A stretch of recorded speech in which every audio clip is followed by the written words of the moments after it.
অধিকৃত পশ্চিম তীরে গেল প্রায় ২০ বছরের মধ্যে সবচেয়ে বড় অভিযান চালাচ্ছে ইসরায়েলি সেনারা। নৃশংসতার সব মাত্রা ছাড়িয়ে অঞ্চলটির মসজিদেও এবার বর্বর হামলা চালালো নেতানিয়াহু বাহিনী। এতে প্রাণ হারিয়েছেন বেশ কয়েকজন ফিলিস্তিনি।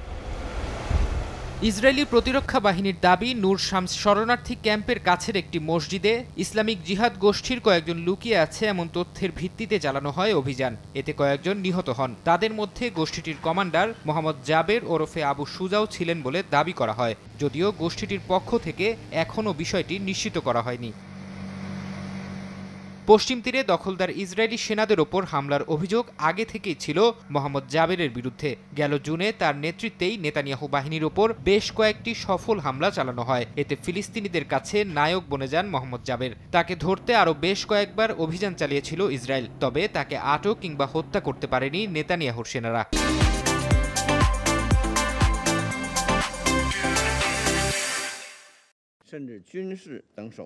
গাজায় যখন যুদ্ধ চলছে তখন পশ্চিম তীরে ইসরায়েলি অভিযান নিয়ে নিন্দার ঝড় বিশ্বজুড়ে। নেতানিয়াহু বাহিনীর হামলায় অবরুদ্ধ অঞ্চলটিতে শিশুসহ অনেকে হতাহত হওয়ার ঘটনায় তীব্র নিন্দা জানিয়েছেন জাতিসংঘ মহাসচিব আন্তোনিও গুতেরেস। বর্বর এই অভিযান অবিলম্বে শেষ করার আহ্বান জানান তিনি। আর পশ্চিম তীরে অবৈধ বসতি স্থাপনের অভিযোগে ইসরায়েলি নিরাপত্তা বাহিনীর সদস্যদের পাশাপাশি বেশ কয়েকজন বেসামরিক নাগরিকের ওপর নতুন করে নিষেধাজ্ঞা জারির ঘোষণা দিয়েছে যুক্তরাষ্ট্র। যদিও যুক্তরাষ্ট্রের এ ধরনের পদক্ষেপকে লোক দেখানো হিসেবে দাবি ফিলিস্তিনিদের।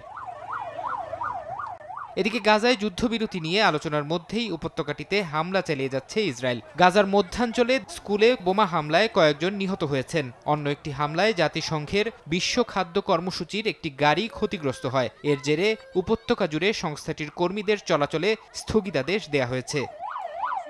ফরহাদ চৌধুরী, সময় সংবাদ।